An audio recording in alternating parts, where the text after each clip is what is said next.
seorang sahabat yang miskin ini gitu ya. Ya Paris. Karena ini persinya apa? Kenapa Jerman ya? Apa jadi? Santri lansia. Ya itu santri lansia gitu ya, yang sudah merasa tua gitu ya. Pak Aris di pesertanya itu ya, yang udah lansia. Kenapa saya tertarik ini Pak? Karena saya merasa pernah seperti Sa'labah itu Pak. Pernah jadi orang miskin. Kalau dari wajah-wajahnya sih kayaknya ya engkos pernah jadi orang miskin juga gitu ya. Jadi saya merasa ini tuh seperti sayanya itu pernah merasa miskin dan sakit sekali miskinnya. Kalau saya bilang di sekolah itu nyemati anak-anak gitu semelih. Bapak merasakan gimana mata berlinang air mata karena merasakan laparnya waktu sekolah di Jakarta dulu. Sampai begitu nyemangatinya. Merasakan orang miskin itu ternyata tak enak Pak. Jadi kalau adalah ustadz kita bersabarlah jadi orang miskin. Miskin itu mudah masuk surganya karena belum merasakan miskinnya dia itu. Kalau saya udah kurasakan Pak, miskin itu tak enak. Menangis perih, lapar itu sakit. Memang sih paling cocok disemangat-semangati. Kalau miskin itu masuk surganya cepat, itu Pak Samsul. Karena yang nggak ada pertanggung jawabin, ya tak ada juga salahnya. Ngerasain nggak miskin itu makan 2 kali sehari dulu waktu kuliah di Ciputat, itu pun separuh doang Pak Aris. Nasi separuh, tempe 1, kasih kuah, minum 1 gelas yang banyak. Sampai tunggu nanti sore, malam tak makan lagi. Jadi ngerasain gitu Pak, sampai kita di Ciputat dulu kan. Jadi saya merasakan sakitnya jadi orang miskin Pak. Udahlah yatim, miskin, ngerasain saya. Makanya waktu menulis ini saya merasa seperti menulis diri sendiri. Jadi waktu betapa Sa'labah ini merasa dia sudah tak mampu lagi. Saya waktu SD dulu Pak, ada acara Maulid Nabi, pembacaan di kampung kami. Udah saya dengar ceritanya ini, gitu ya. Oh paling sering diceritakan. Datanglah beliau ini menemui Nabi. Adik-adik, anak-anak, suaranya dipelankan dulu ya. Biar bapak semangat ceritanya nih. Suaranya pelan-pelan. Nah, datang dia kepada Nabi.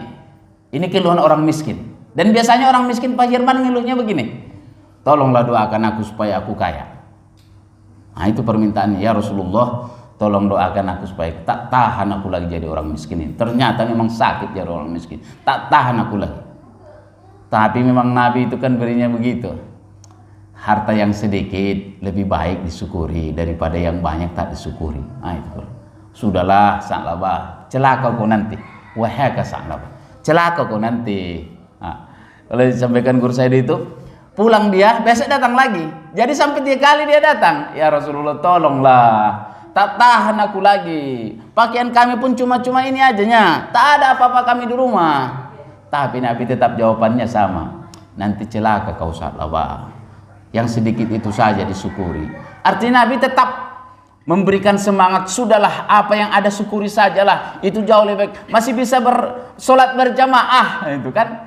Jadi kalau waktu itu Sa'labah sholat jamaah 5 waktu bersama Nabi kan. Miskin dia tapi datang tiap sholat jamaah dengan Nabi di Madinah itu. Tapi hari yang ketiganya dia datang bersumpah. Itu yang saya baca kemarin. Wallahi aku bersumpah ya Rasulullah, kalau aku nanti kaya, aku akan bersedekah. Aku akan penuhi hak-hak Allah. Akan kutolong orang-orang yatim dan orang miskin. Banyaklah pula ceritanya. Kalau nanti aku sudah kaya ya Rasulullah, aku pasti bersedekah. Aku bayar zakat. Dan aku menolong orang-orang yang susah. Pantang orang datang, susah kau, set. Wah, kalau aku bilangnya itu ya kan? Kau yatim? Enggak, yatim aja nih buat kau nih. Oh, sampai semangatnya kalau bulan puasa kan kemarin kita begitu. Ya cikgu, pantang lihat kotak infak. Enggak lewat kotak infak, gilir kotak infak. Lama kali kotak infak itu beruan. Wah, rasanya pengen begini kita kan. Dan akhirnya Rasulullah berdoa. Sesudahlah ibaratnya sudah bersumpah dia kan. Sini saya tuliskan doanya. Allahumma rzuq Sa'labah malan. Ya Allah, karuniakan rezeki harta kepada Sa'labah. Saya ngebayang begitu kalau Rasulullah pula yang berdoa, dikabul Allah lah itu. Dan dikabul Allah dari seekor domba yang dapat dia itu beranak pinak. Beranak. Kalau Om Jus itu ikan lelenya dari 2, set. Begitu kita tengok sana sudah penuh berapa beginian itu kan. Set, tinggal 3 bulan hitung, gitu kan. 4 bulan hitung, tinggal saya lihat kalau lewat pick up depan situ, berarti Om Cus panen. Gitu ya. Iya kan, Allah. Jadi seekor, 2 ekor, 3 ekor, 4 ekor, berekor-ekor, berpuluh-puluh ekor. Nah itulah memang resikonya kita ini. Ini makanya juga saya, ya Allah, kok rasa-rasanya akunya ini. Mulailah terlambat satu solat datangnya. Yang tadinya sebelum azan udah datang, sekarang udah la ilaha illallah baru nyampe. Besok terlambat sudah 2-3 rakaat. Besok zuhurnya tak sempat lagi. Lusa lagi asarnya pun tak sempat lagi. Kenapa? Begitu udah azan, kambing masih susah. Mana kambing? Dikejar dulu kan?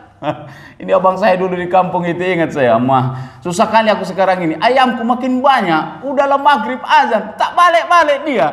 Jadi aku tak sempat lagi sholat maghrib. Ku kejar-kejar dulu, nanti ambil orang dia. Abang ini macam saklaba, aku bilang gitu kan. Macam saklaba dulu ceritanya begitu. Akhirnya terlambatlah dia sholat zuhur, terlambatlah dia sholat asar. Akhirnya tinggal sholat maghrib, isya. Dan ganti hari, berbulan hari, akhirnya sholat pun tak sempat lagi dia. Jadi 5 waktu itu tak sempat lagi dia ke masjid bersama Nabi. Nabi sudah mulai merasakan gelagatnya nih, Allah. Kalau disebutkan di Jamil Bayan itu, pada akhirnya Jumat pun tak sempat lagi dia sholat berjamaah. Jadi karena banyak kambingnya itu, dia pindahlah agak jauh ke lembah, jauh dari Masjid Nabawi di Madinah. Dan orang kalau lewat itu, salawah, ayo sholat asar kita. Belum beres ini belum diikat, belum masuk kandang. Begitu mau maghrib lewat orang, ayo sholat maghrib kita. Duluan lah, ini belum beres ini. Begitu sholat Jumat, ayo sholat Jumat kita. Duluan lah, nanti aku menyusul. Tak datang. Dan pada akhirnya tak datang lagi dia sholat Jumat.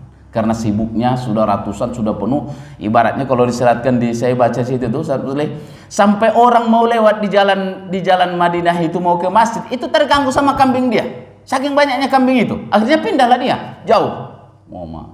Emang kalau udah juragan kambing ini beda ini kan. Aku bayang saya, Masya Allah, luar biasa.